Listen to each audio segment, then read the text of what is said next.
عليكم ورحمة الله تعالى وبركاته. مرحبا بكم من جديد في وصفة جديدة من وصفات نعمان الشهية. اليوم غنقدم لكم عصير يعني بالفواكه الحمراء أو الفواكه الصيفية اللي هي التوت أو الفرامبواز والفريز. خليكم معايا نشوفوا طريقة التحضير والمكونات اللي غنحتاجوا. ما غنحتاجوش بزاف المكونات، عصير صحي اللي يليق في هذا الصيف. وكما كنقول لكم دائما ما تنساوش الاشتراك على القناة والضغط على الجرس باش توصلوا بكل جديد. ويلا خليونا نبداو. بالنسبة للمكونات اللي غنحتاجوا في هذا العصير كما كتشاهدوا معايا عندي هنا الفريز أو الفراولة اللي سبق لي انني درتها في الفريغو باش تجمد. وهنا عندي الفرامبواز او التوت الاحمر كما كتشاهدوا، كما كتعرفوا كيكون في فصل الصيف. وهنا عندي الثلج باش غنحضروا هذا العصير.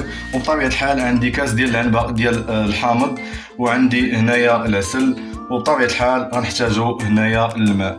كما كتشاهدوا معايا هنا فطريقه التحضير كتكون سهله، يعني ما كنحتاجوش بزاف الوقت باش نحضروا هذا العصير.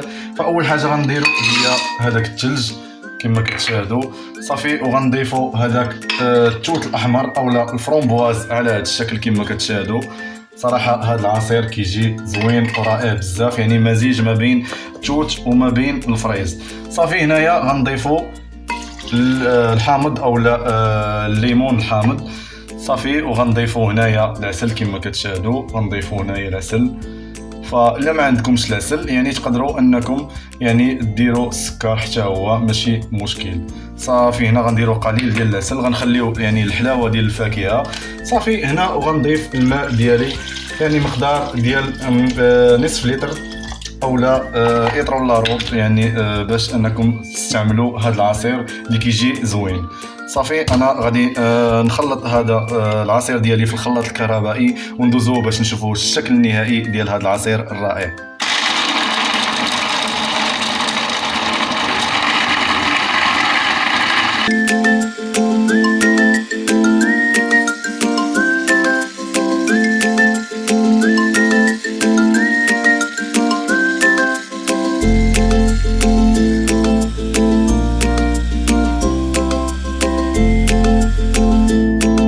صافي العصير ديالنا كما كتشاهدوا يعني من بعد ما طحناه في الخلاط الكهربائي كما كتشاهدوا الشكل ديالو كيفاش كيجي، فكيجي رائع. هنايا الشكل ديالو يعني ما درناش الحليب، ما درنا حتى شي حاجه، فقط الفرامبواز ودرنا الفريز على هذا الشكل هذا كما كتشاهدوا.